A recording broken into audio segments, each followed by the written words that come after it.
Kalian pernah dengar gak sih kata friendzone? Mungkin dari teman-teman banyak yang udah pernah denger lah ya kata friendzone.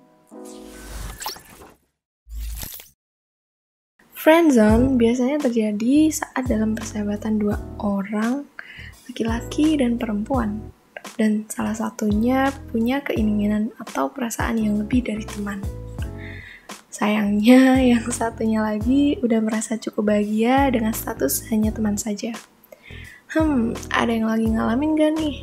Semoga jangan ya, karena mungkin di saat kita berada di fase itu, pertemanan kita jadi nggak imbang.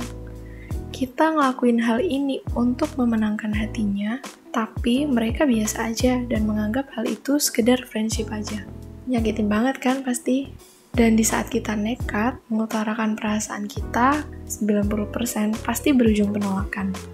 Karena mereka lebih nyaman bersahabat dengan kamu, menganggap kamu seperti kakak atau adik untuknya. Mungkin karena cara kita yang salah untuk melakukan pendekatan. Jadi kita PDKT bukan untuk berakhir jadi pacar, tapi PDKT untuk menjadi teman dekat. Kenapa bisa gitu? Salah satu contoh yang bisa dimulai dengan mendengarkan curhatan-curhatan mereka. Kita pikir kita bakal jadi pendengar yang baik dan dia bakal merasa kalau kita peduli terhadapnya. Tapi ternyata enggak. Dia malah curhat sama kita sebagai teman dan kalau sudah seperti ini nih, yang membuat ekspektasi kita di awal berantakan. Tapi tenang, di sini saya ada 3 tips buat kalian semua yang mungkin bisa memperbaiki keadaan seperti itu.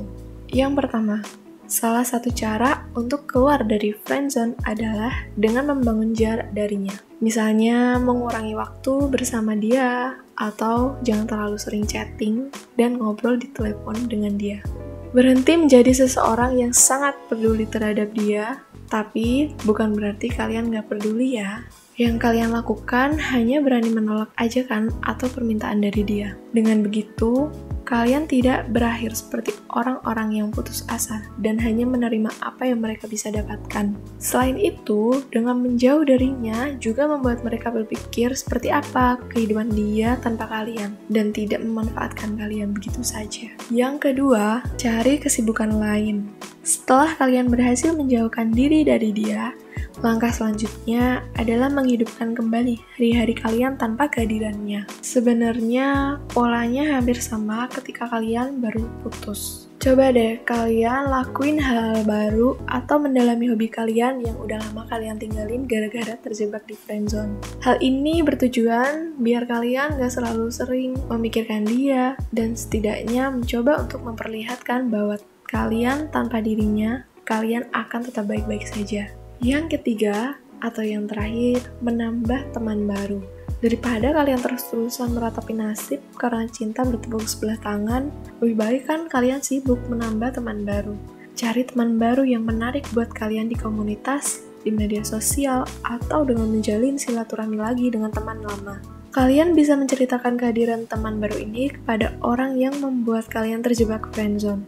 Jika ia terlihat cemburu atau merasa tersaingi dengan teman baru kalian ini, mereka mungkin akan jauh lebih menghargai kehadiran kalian. Selain itu, menghabiskan waktu dengan orang lain dapat menjadi salah satu cara agar kalian bisa keluar dari jeratan ini. Memang, cara keluar dari friendzone yang sudah dijelaskan terdengar mudah. Tapi tidak jarang banyak orang yang gagal dan kembali terjebak ke dalam zona nyaman yang sama. Maka dari itu, lebih fokuslah mencari orang yang menarik buat kalian, sekaligus menyayangi kalian lebih dari teman.